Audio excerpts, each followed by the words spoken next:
11 ශ්‍රේණිය මධ්‍ය ලක්ෂ ප්‍රමේය සාධනයයි ඔයත් එක්ක මෙම කොටසින් අපි සාකච්ඡා කරන්නේ. බලන්න ඔයාලට හොඳට තේරුම් ගන්න උත්සාහ කරන මම ඉතාමත් සරලව කරන්නම් මධ්‍ය ලක්ෂ ප්‍රමේය සාධනය කරන්නේ කොහොමද කියලා. හරි. right. මධ්‍ය ලක්ෂ ප්‍රමේය සාධනය කිරීම කට්ටිය කාලු පුතාලා හොඳට මහන් ඉන්න. මං හිතනවා ඔයාලට කාලත් මධ්‍ය ලක්ෂ ප්‍රමේය සාධනය සැරටම තේරෙයි කියලා. මධ්‍ය ලක්ෂ ප්‍රමේය සාධනය කිරීම. කාරුත් කාගෙත් මයික් ඔෆ් කරගන්න පුතේ දුවේ. අහන් ඉන්න පුතේ. මෙන්න මේ ආකාරයේ ත්‍රිකෝණයක ප්‍රමේය සාධනය මත ඕන. අපි ABC ත්‍රිකෝණය ගන්නවා. මං ගන්නවා AB පාදයේ මධ්‍ය ලක්ෂය D ලෙසත් CB පාදයේ මධ්‍ය ලක්ෂය E ලෙසත් ගන්නවා. හරි.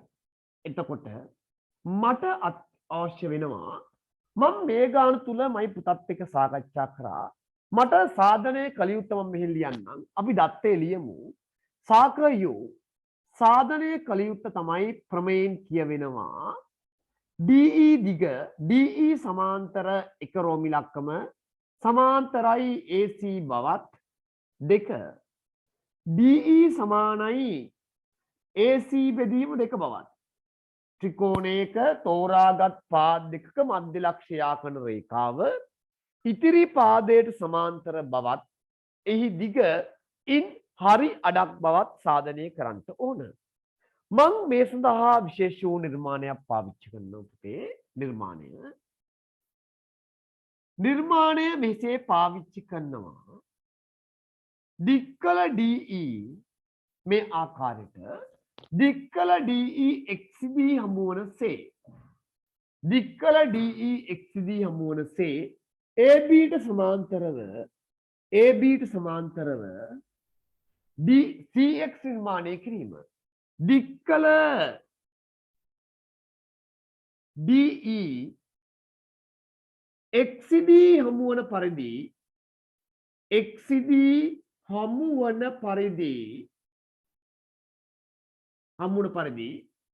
AC ට සමාන්තරව CX නිර්මාණය කිරීම. එතකොට මගේ පුතේ මම යොමු වෙනවා සාධනයට. සාධනය අපි සාධනය තුල මයි පෙඩවුත් එක සාකච්ඡා කරා. මම වෑයම තමයි මගේ පුතේ දුවේ මෙන්න මේ ත්‍රිකෝණ දෙක අංග සම කරනවා. පැටවුනේ මේ කෝණයට මේ කෝණය සමානයි ප්‍රතිමුඛ කෝණ. මේ කෝණයට මේ කෝණය සමාන වෙනවා ඒකාන්තර කෝණ. සමාන්තර රේඛා දෙකක් තීර්යක රේඛාවකින් ඡේදනය වීමෙන් සෑදෙන ඒකාන්තර කෝණ සමානයි කියන කතාව. එතකොට මම ගන්නවා DBE ත්‍රිකෝණයේ සහ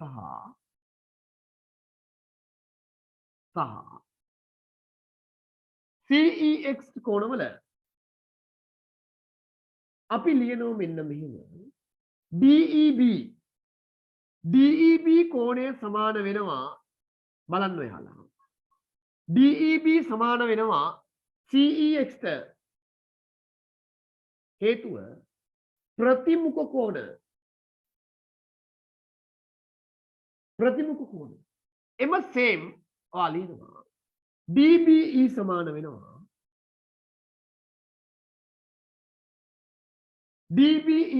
වෙනවා පුතේ දුවේ කාටද මෙයාට සමානයි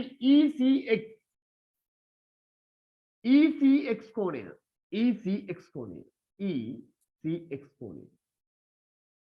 ECX හේතුව ඒකාන්තර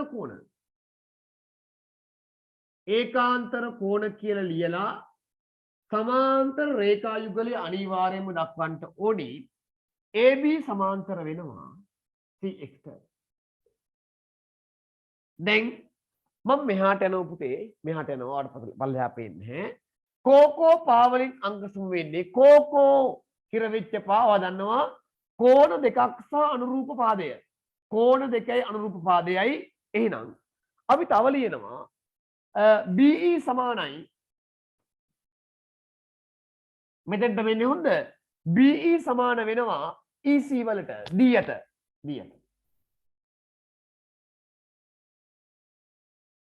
එම නිසා DBE ත්‍රිකෝණය අංග සම වෙනවා කාටද? DBE ත්‍රිකෝණය අංග සම වෙනවා CEX ත්‍රිකෝණයට. කෝකෝප අවස්ථාව. කෝකෝප. පුතේ ත්‍රිකෝණ යුගලයක් අංග සමයි නම්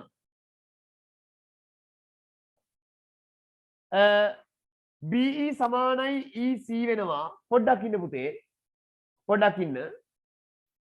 මෙතන AD සමාන්තරයි CXද? ඔව්. AB කිව්වත් එකයි පුතේ AD කිව්වත් එකයි. මේ සමාන්තර රේඛා AB කිව්වත් එකයි ධනංජනි. මෙතන මේ දෙක සමාන්තරයි බව නේද ඔයා?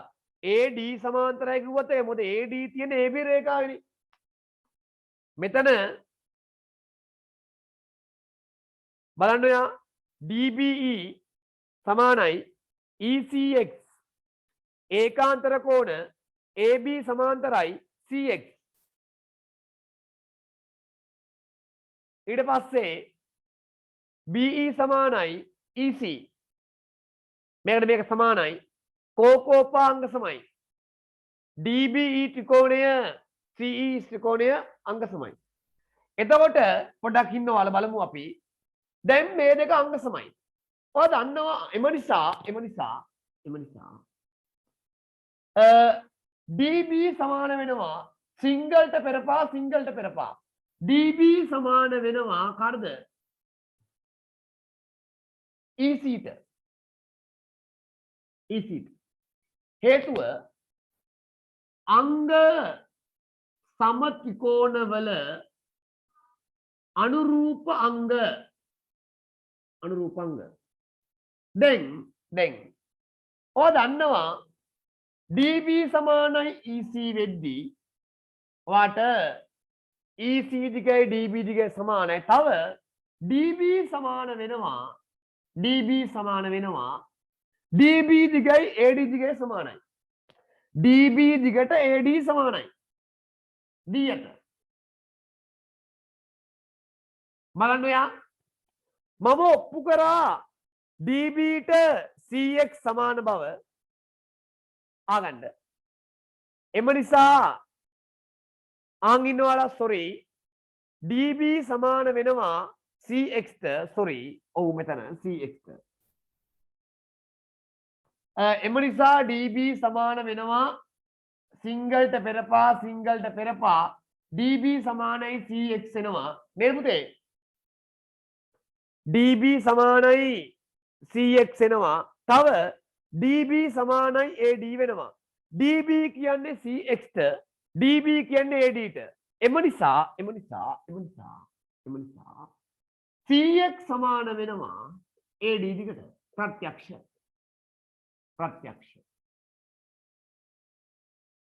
එනම්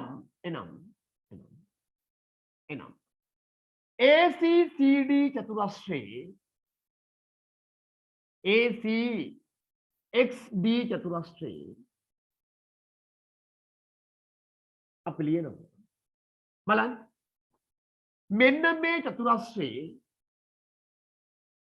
පුතේ මෙන්න මේ චතුරස්‍රයේ සම්මුඛ පාද යුගලක් සමාන හා සමාන්තර වෙනවා.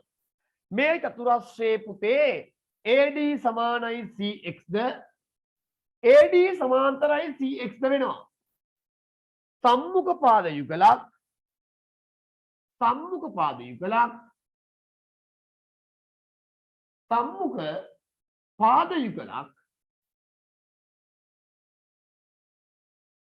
සමාන හා සමාන්තර වේ. සමාන හා සමාන්තර වේ.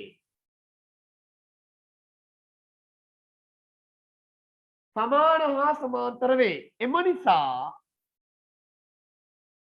නිසා ACXD සමාන්තරාශ්‍රයකි.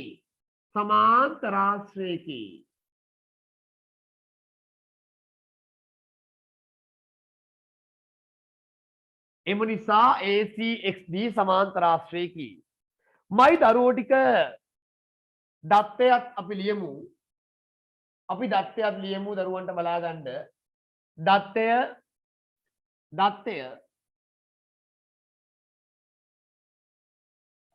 දත්තය ABC ත්‍රිකෝණේ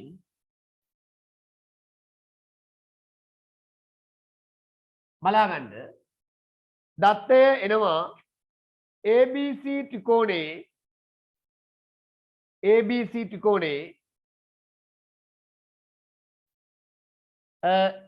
AD සමානයි නැත්නම් DB ද නැත්නම් මධ්‍යස්ථ ලියන්න BE සමානයි EC ද වේ. හරි. නැත්නම් මෙහෙම ලිව්වක් කමක් නැහැ. වාට ABC ත්‍රිකෝණයේ AB සහ AC පාදවල මධ්‍ය ලක්ෂ්‍යයන් පිළිවෙලින් D සහ E වේ. ඒක ෂෝයි වාට තේරෙන ලිව්වේ. ඔයා ලියන්න ABC ත්‍රිකෝණයේ AB හා BC පාදවල මධ්‍ය ලක්ෂ්‍යයන් පිළිවෙලින් D සහ E වේ කියලා ලියන්න. ඒත් අවුලක් නැහැ. මෙතෙන්ටක් ගන්න ලියාගමු. ලියාගෙන ඕකේ පාරක් කියවන්න. මයි පුතාලා දූලා මෙතෙන්ටක් ගන්න ලියාගෙන ඕකේ එකක් කියවන්න.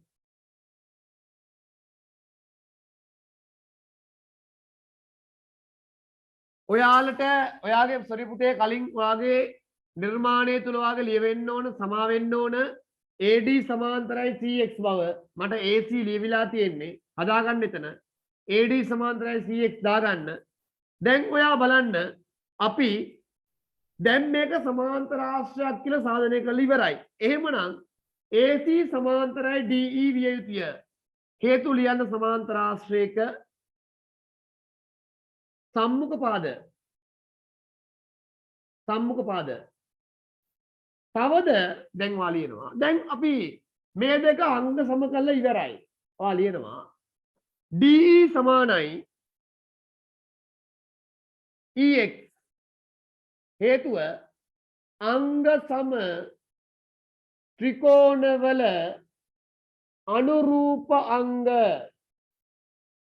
අංග සම ත්‍රිකෝණවල අනුරූප අංග මයි පුතේ දුවේ මේ දෙක අංග සම කරා මෙයාට පෙරපා අංග සම ත්‍රිකෝණවල අනුරූප අංග සමානයි එහෙමනම් මෙයාට පෙරපා සමාන වෙන්න ඕන දැන් ඔයා ලියනවා එවිට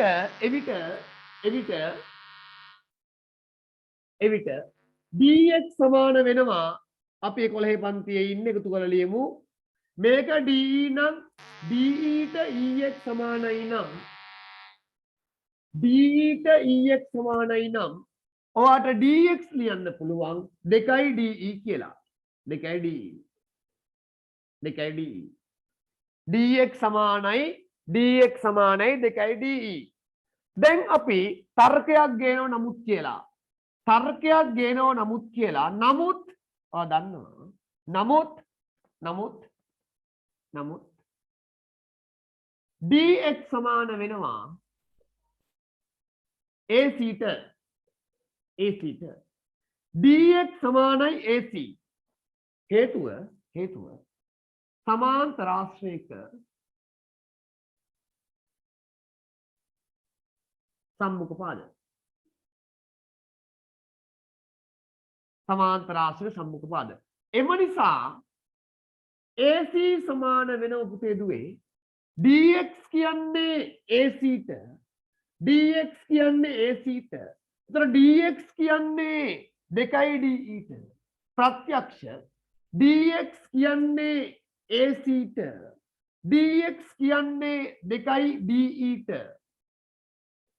ප්‍රත්‍යක්ෂ බලන්න ඔයා dx AC 2යි DE dx කියන්නේ AC ට dx කියන්නේ 2යි DE ට dx කියන්නේ 2යි DE ට dx කියන්නේ AC ට එහෙමනම් පුතේ AC දිගත් 2යි DE දිගත් දෙකම සමාන වෙන්න ඕන AC දිගත් 2යි DE දිගත් දෙකම සමාන වෙන්න ඕන ප්‍රත්‍යක්ෂ එක ඔයාලගේ ප්‍රත්‍යක්ෂ වලින් ප්‍රත්‍යක්ෂ එම නිසා දෙකම බෙදෙනවා අන්න ආවා DE සමානයි AC බෙදීම දෙකයි කියන්නේ සාධනය කම්ප්ලීට් සාධනය කම්ප්ලීට්. ඕකේ. මේ ආකාරයට මධ්‍ය ලක්ෂ ප්‍රමේය ඔයත් එක්ක සාධනය අපි හමාර කරනවා.